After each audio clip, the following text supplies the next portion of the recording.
The Big Issue. Breaking down the issues that matter. Hello, everyone. Welcome to Leadership Podcast. I hope you had a very wonderful weekend. It's another edition of The Big Issue. As usual, I'm your regular host, George Agba is my name. And of course, with me here in the studio, our in-house analyst, we have Tunde Oguntola. Thank you for having me. And Henry Tohemba. Thank you. Without taking much of your time today, we'll go into the big issue of the day, which is Judiciary wading into the federal government and ASUU impasse. There were indications at the weekend that the lingering strike that has lasted for about 7 months, embarked on by the Academic Staff Union of universities, is still far from being called off, as the two warring parties have turned to the court. The federal government took ASUU to court, asking the Industrial Court of Nigeria to compel ASUU to return back to the classroom. And at the same time, Sarah and 5 students have also gone to the court, asking the same court to declare as unlawful the federal government's failure to meet ASUU demands. And as it is, it appears the judiciary holds the ace. This is in spite of the meeting between the federal government and the school authorities, that is the pro-chancellors and the vice-chancellors of university. Just as we would have thought that that meeting would yield positive results, ASUU is still adamant, and the federal government have decided to embark on litigation to compel the union to ask its members to return back to the classroom. And on the other side, the students are not even finding it funny.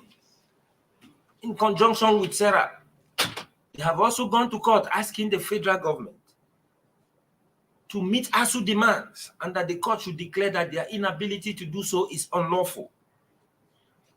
Well, Henry, we were here last week and we were talking about the meeting between the federal government and the school authorities, that is pro-chancellors and vice-chancellors. And just when we were thinking that with that meeting, this matter would be resolved, they are in court again. Okay, thank you for that. Remember in our last meeting here, when you asked me about that question, I said that this strike will be far from being over. Yes, because you said the way things so. are going, and since this crisis have commenced, federal government has not been so sincere enough to tell Nigerian what is happening in the sector. But let me say that this is the first time that federal government will take ASUU to court. So let's wait and see the outcome of this. But the implication may be that students may have more days to stay at home, because the judicial system in Nigeria is structured in such a way that there's no way they will rule on this case in 1 or 2 weeks. So students may be staying far more. They may have more number of days to stay at home than what we expected, because they may keep on adjourning this case till we reach in 2023, which is the same thing that Nigeria has been advocating for, to call of this strike, which has lingered for already over 7 months. So I just pray that this federal government should find a way to resolve this issue rather than taking this to court. We have it on ground that ASUU has selected about 50 or so number of law professors to defend them in court. So it's not going to be an easy thing to just win the war against us or call of this strike within 1 or 2 weeks as we were expecting. But was that still necessary that they should not call off the strike, even when the federal government had agreed that it was going to review the no work, no pay policy it had earlier adopted? These are the complexities that we're talking about. Remember when, after that first meeting with the Vice Chancellor and Pro-Chancellors of Nigerian universities, the Director of Press, when he was addressing the press, said that the federal government will review the no work, no pay salary. But just 1 day after, the Minister of Education, Malam Adamu, when he was speaking on the Channels television, denied that he didn't utter the such word. So I don't think that being sincere enough to tell Nigerian public what is really happening, because the spokesperson or the minister who came out in public to tell Nigerians that the federal government has set up a 14-man committee to resolve, to review the no work, no pay salary, and the following day the Minister of Education come up to say that he has not said that. I think there have been some kind of mix-up. Well, today the situation is getting out of hand, and of course we're going to see a situation where students will have to stay at home beyond 2022. And of course there are this report that a university lecturer in Benin died. You were aware of that story? Yeah, I heard of that story. I can't remember it. He died, and they say it's a result of pressure due to lack of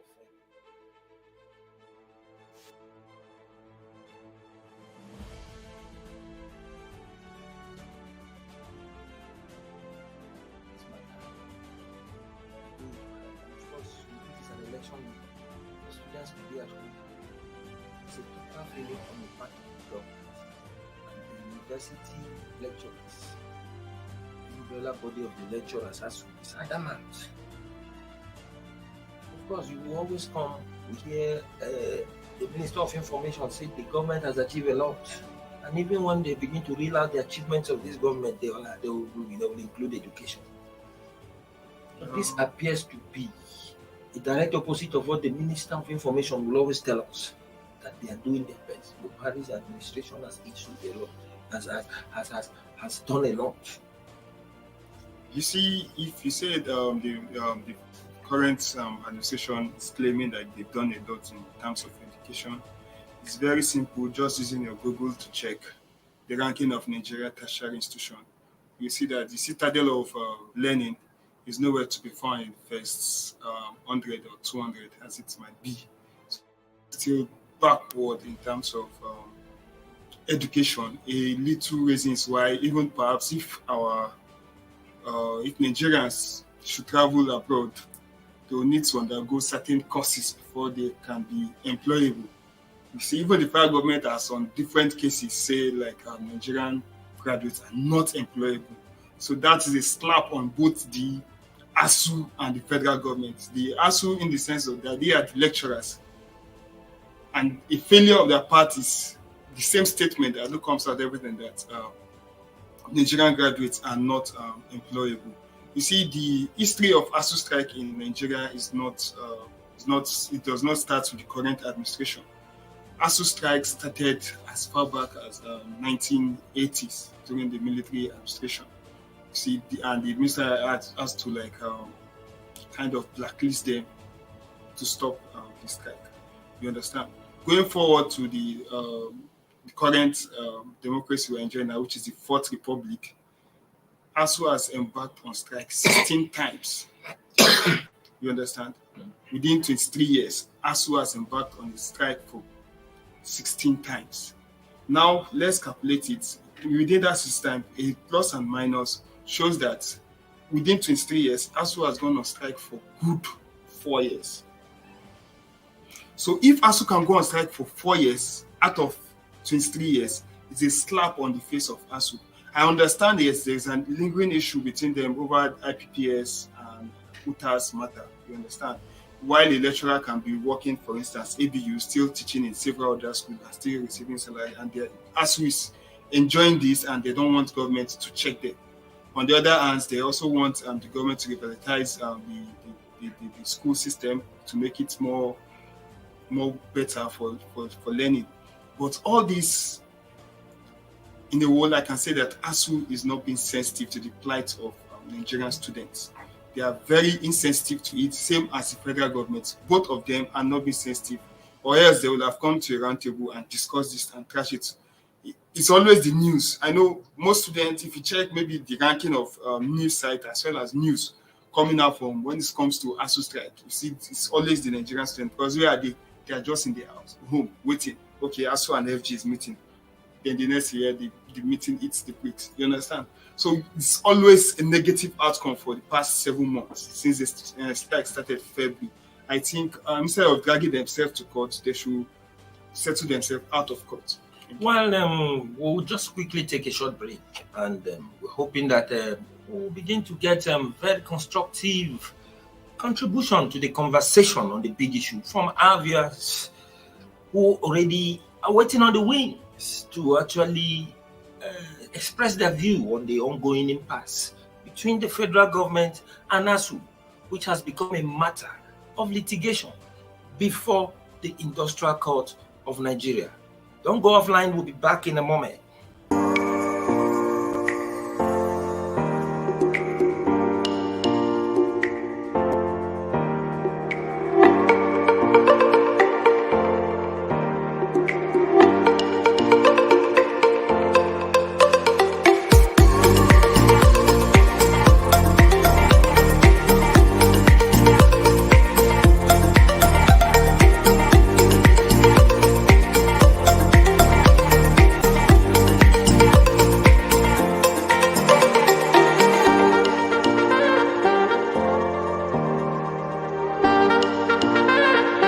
For sponsorship and advert placements, please contact 080-3688-6158. Last Word Leadership Podcast Studio. You have the last word.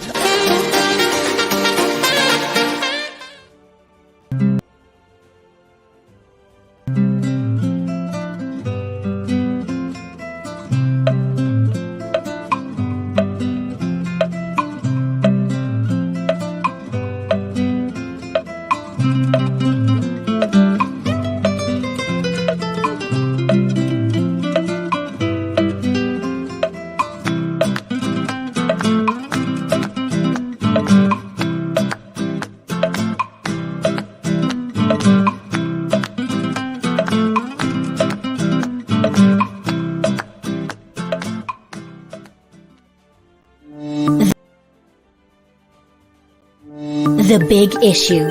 Breaking down the issues that matter. Welcome back. We're still on the Big Issue in Leadership Podcast. And of course, the big issue of the day is the ongoing impasse between the federal government and ASUU, which has now gone to the court of law.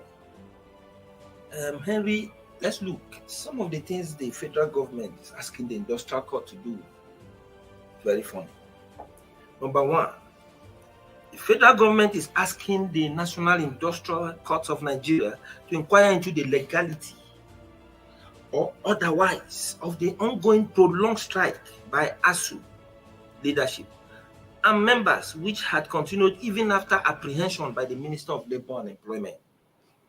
And then the federal government is still asking the court to interpret in its entirety the provision of Section 18, Laws of the Federal Republic of Nigeria, 2004, especially as it applies to cessation of strike. Once a trade dispute is apprehended by the Minister of Labour and Employment and conciliation is ongoing. And then the federal government again is asking the court to interpret the provision of Section 43 of the Trade Disputes Act, Cap T8, Laws of the Federal Republic of Nigeria, 2004, that says special provision with respect to payment of wages during strikes and lockout, specifically dealing with the rights of employers and employees, stroke workers, during the period of any strike or lockout. And it's asking the court to determine whether or not ASUU or any union that embark on strike to ask to be paid salaries, even with the clear provision of that law. You know, that law, I think it says that if you're on strike, that means within that period of that strike that you're not working, No work, no pay. no work, no pay. And I think that is what the federal government wants the court to give constitutionality to. And that means the federal government promised that it was going to review that no work, no pay.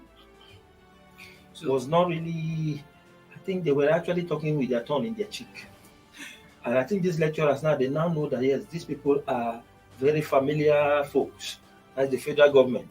We know them that if they now yield to their demands, they might not get anything from these promises. And that is why you see they are adamant. And now that the federal government is asking the court to interpret this, that means that there was no plan by the federal government to actually review that no work, no pay policy. And that shows you to the extent to which this strike will still linger. Now, the pro-chancellors and the vice-chancellor that came to meet with the federal government last week actually gave the federal government their word that they will see what they will do. Actually, are we not seeing a situation where ASUU at the end of the day will be proscribed? Yes, because a situation where they democratize ASUU now, that means membership of ASUU will now be voluntary. And the federal government is actually doing this again to begin to deal with lecturers who think that at the end of the day they can hide under the cloak of ASUU to frustrate academic sessions in the university. What do you see coming with this kind of development? Because I think this is where we could now say they are at a crossroad, a very big deadlock. All right. Let me first of all begin with the issue of the provision of that part and the issue of that no work, no pay salary. Because first of all, the union has been arguing that their work is structured in such a way that you cannot apply the policy on them because they are not only into teaching. They have the basic work they do is in three aspects, which is research, teaching, and community service. And the union has been arguing that the strike only affect the teaching aspect. That means that still doing the research and the community work. So for government to say that to not pay them because they have been on strike, the government has not been fair enough with them. So right now, just last week, one of Nigerian professors, I can't remember the university, won a grant that worth over billions of naira, one of the foreign universities. That means they have been actively doing other work, which apart from teaching, they have been doing other works which the federal government is not taking notice of. So I don't think the issue of saying we applied no work, no pay on the ASUU strike may not be applicable based on what some of them have been saying. And aside from that, I will always question the federal government in this crisis. Just a few months ago, President Muhammadu Buhari asked the Minister of Education, Madam Adamu, to take over the negotiation from the Minister of Labor, which is Dr. Chris Ngige. They have been into the negotiation table so one will begin to wonder why the negotiation is going on. Ngige will from nowhere took ASUU to court. So I think there has been a kind of mix-up. The federal government is not being, I will always say that federal government is not being sincere enough. Although so many people have blamed ASUU for not being fair with Nigerians, allowing students to suffer for over 6 months. But the federal government should on its part try to handle it in a mature way that will ensure that this strike is called off. Well, you're talking of apart from teaching, that the lecturers they do research and community service. Today, let's look at this idea of research and community, and then the teaching. What is the basic duty of these lecturers apart from teaching? Then you now talk of research, talk of community stuff. But I think before you even comment on that, please tell us can we understand that research and what impact does it have on the country? You spoke of how many million naira that was made. It was one from. I can't recall, but it was in billions. In billions, yes. Not millions. Millions. I meant to say millions. Sorry. So at the end of the day, you mean that the lecturers now, if they are not teaching, they still do their job by way of research. Yes. And what are those research? Okay. Because at the end of the day, we have not seen any kind of technological invention that Nigeria has done. Okay, just to give you a practical example, the Tertiary Education Trust Fund just this month said that it would be in November. It will launch the first Nigerian COVID-19 this will undergo first trial. COVID-19 what? Vaccine will undergo first trial. That vaccine is being developed by the team of Nigerian professors, which was selected across Nigerian tertiary institutions. And you remember when during this COVID-19 outbreak, Tech Fund budgeted about 400 something million or so just for the purpose of that research. Let's tell you that some of them has been working even when they are still on this strike. Today, can we say that kind of the research and community development is enough to pay these lecturers even when they're on strike? Well, for me, the primary responsibility of a lecturer is teaching as well as researching. When you research, you teach well. But in a situation where you just only teach without researching, they're so laughable. Some lecturers who are still using notes they used to teach students since the 90s till date. They still maintain using that note, which is a slap on their face. I don't want to call names, but I know some lecturers because I'm still a student, and I still see them with these notes. That's to show you that they don't research. While some of them tends to research, others don't. You understand? Largely, I can say that not all lecturers do research. Most of them just recycle old notes and bring it out to students, and they don't care. You understand? A little reason why, even just imagine they call up this strike now to rush up the students. An academic session that up to take 4 months, they will end up spending 2 months, and they tell them to write exams because of the time wasted already. So all this lead to what? A bad product. Learning is a process. What you're supposed to teach students for like maybe 3 weeks, you teach them for just 1 day. So funny, some lecturers will come to the class and they want to round up 10 chapters of their lesson notes within a day, and they are done for the semester. Most of us who pass through our institution understand this. There are some lecturers who just come to class once a semester or twice, and they are done with you. And you don't have the right to complain or no. If that's not learning, that's not teaching too. You can't learn like that. All you just do, they said maybe students will just go to cram what the notes being given and cram and pour. They call it cram and pour. What you just cram to go to the exam hall and pour it. It's unfair. You see, while this whole impasse keeps going between the ASUU and the federal government, the mental health of these students.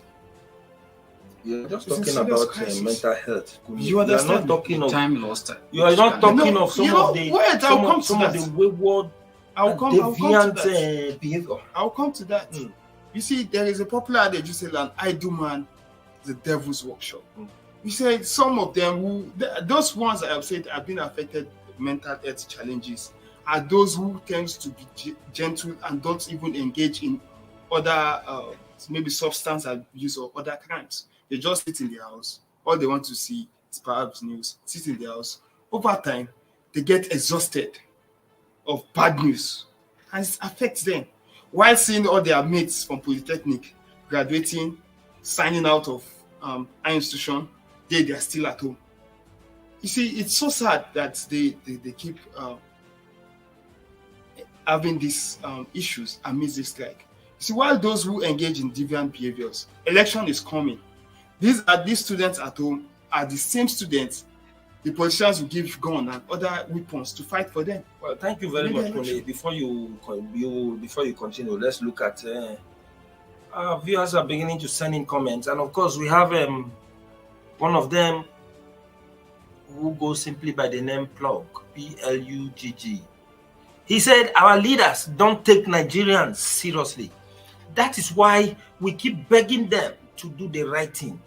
My advice to anyone watching is to just focus on themselves and get ready to take back their country.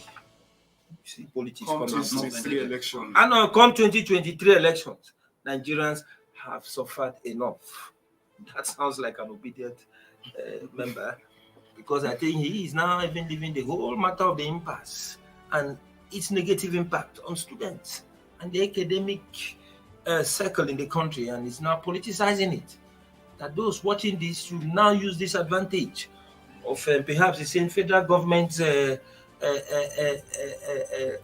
attitude towards the strike for them to take back their country in the 2023 election. And taking back this country, I wonder what it means. Take it Perhaps back. it involves Is the country not voting out. well, it involves voting out the APC out of government. Well, So now, if you vote the APC out of government now, who are you bringing? We're talking Under about the bad PDP, leaders. they will strike. You know, under the military administration, they will strike. So I don't know whether is it which other government were we looking at? Is it the Labour Party that has the great mass of obedient members evading the social media space and urging Nigerians to get rid of the old order and bring in the new order? Will anything change even if the APC government is put out of office? Because it's not the first time ASUU has been. ASUU strike spans years back, and it has been so. 1980s. Yes. When their name was never called ASUU, when they were called NAUT, National Association of University Teachers. Okay. That was when the strike started. It's not an APC problem. Yeah, and the agreements, even strike is as old as even the universities in the country. Some universities, but some universities are just less than 3, 4, 5 years now. So those just like what Plug has just told us there, does taking back Nigerians taking back their country? Maybe he's talking from the hands of the country is of failed politicians. The country is indeed in our hands. Strike, We need good leaders. We need leaders who will take the interests of the citizen more. But the federal government is here saying that they don't have the money the resources to meet up the demands of ASUU. So kind of demand. ASUU should also be considerate. Because for me, I am looking at it that ASUU is not being sensitive. Because if they are being sensitive to Nigerian students, which their children are also among, they won't keep them home for 7 years, and later we'll call them lazy youths. By the time they graduate without being able to defend their certificates, we end up calling them lazy youths. So the lecturers, the only is in their hands to have a rethink, and the federal government should also have a rethink to call up this trend. Well, let's just round up this program with you, Henry. You were talking of these demands, and I think you came to sound towards the federal government meeting these demands, and I think you somehow sympathetic to the lecturers. But from all what they have demanded, are you saying that the federal government has not been able to meet up more than 50% of their demands yet? Well, I can say that the federal government has not even met up to 20%. 20%? Because all the federal government has, if you recall back some previous administration, for instance, just like you say that the strike has started years back. Of course. Good luck, Jonathan made some effort to pay over 200 billion plus, which according to the agreement was to be paying at least every year. Well, since that time, this present administration has failed to meet up with up to 20%. Most of the demands that we have been hearing in the media that federal government has said, they say that are to be implemented in 2023. Are you saying this strike would now force the Nigerian government to do all this? No, what they should have at least let us see physical or practical commitment they are doing. Not saying that you implement everything. But the federal government made a practical and physical commitment last week when they agreed to review the no work, no pay, and then they even agreed to pay certain kind of and even our good friend Ahmed Issa remember, go fund me for that. We're not talking about the private individuals, we're talking about the government. When Adamu said that the following day they asked him during interview on channels, he said that even the no work, no pay this thing would be implemented in 2023. That is when he may not even be Minister of Education again. So are you now say the strike should continue? I will not support the strike because I know the effect that the strike is having on the student presently. Just like we said the last episode here, that right now we have two backlogs of admission seekers, and one vice chancellor was recommending yesterday that they may have to merge the two of them together, which may not even be possible because in the class may have a capacity of just 500 million. 100 now will be taking 200 students, and you want them to learn well. So I think for the future of this country and the future of our students, as we just consider the future of our students and suspend this strike. If they are waiting for federal government to implement most of their demands, I think this strike will continue till next year. Well, the matter is before the court, and how the court decides to handle this will still have a long way to go in the federal government ASUU impasse, because whichever decision the court takes is still the devil's alternative. Because if the court rules in favor of the federal government, the lecturers will still be adamant And of course, we imagine what kind of punitive measures that will compel the lecturers to go to the classroom if they still feel shortchanged. Well, in the coming days, we will see how the court will decide the situation. But that's the much we can take for today's big issue. I thank you, our viewers, for keeping tab with us. And of course, our in-house analysts for addressing the big issue. Join us same time tomorrow for another edition of this program. You have a wonderful day. Thank you for watching. For sponsorship and advert placements, please contact 080-3688-6158. Last Word Leadership Podcast Studio. You have the last word.